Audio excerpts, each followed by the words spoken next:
இப்ப ஜப்பான்ல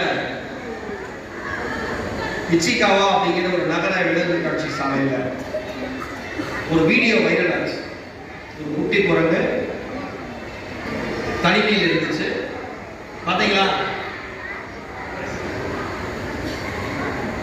யாருக்கும் பழக முடியல.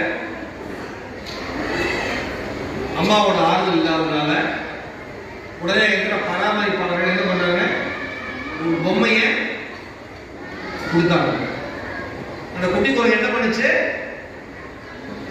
பொம்மையோடையே இருந்துச்சு, பொம்மையோடையே விளையாண்டுச்சு. அதுக்கு அது பொம்மைன்னு தெரியல. கூட ஒரு ஃப்ரெண்டு அந்த பொம்மை தன்னை கட்டி பிடிக்கணும்னு நினைச்சது.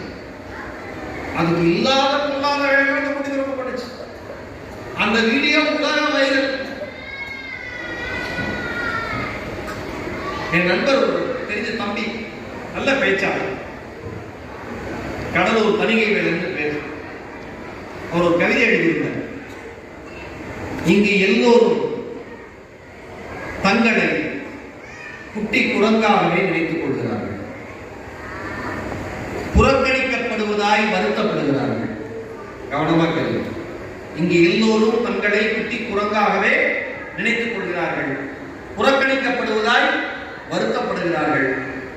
யாரோ ஒருவருக்கு எந்த எதிர்பார்ப்பும் இல்லாத தன்னை முழுதாய் ஒப்புக் கொடுக்கும் பொம்மைகளாய் மாற இங்கு யாருக்கும் விருப்பமே இல்லை என்று அந்த கவிதை நிறைவடைகிறது.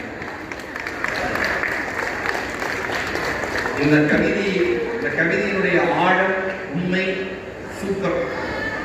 ஆனால் உங்கள் குழந்தைகளுக்காக உங்களை முழுமையாக பொம்மைகளாக ஒப்படைத்த ஒப்பற்ற மனிதர்கள் தான் நீங்கள் என்பதை நீங்களே உங்களை நட்சத்திரம். புரியுதா? வேண்டுகோள் அத்தனை.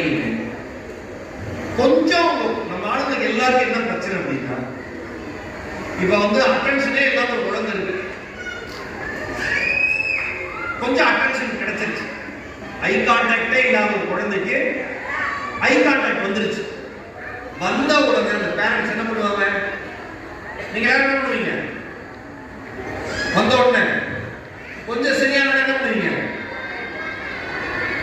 சரியாயிடுச்சுன்னு சொல்லிட்டு நலத்துக்கு ஒரு பெரிய கூடு போட்டு டீச்சருக்கெல்லாம் நன்றி சொல்லிட்டு கிளம்பிடுறது. அந்த பயிற்சியை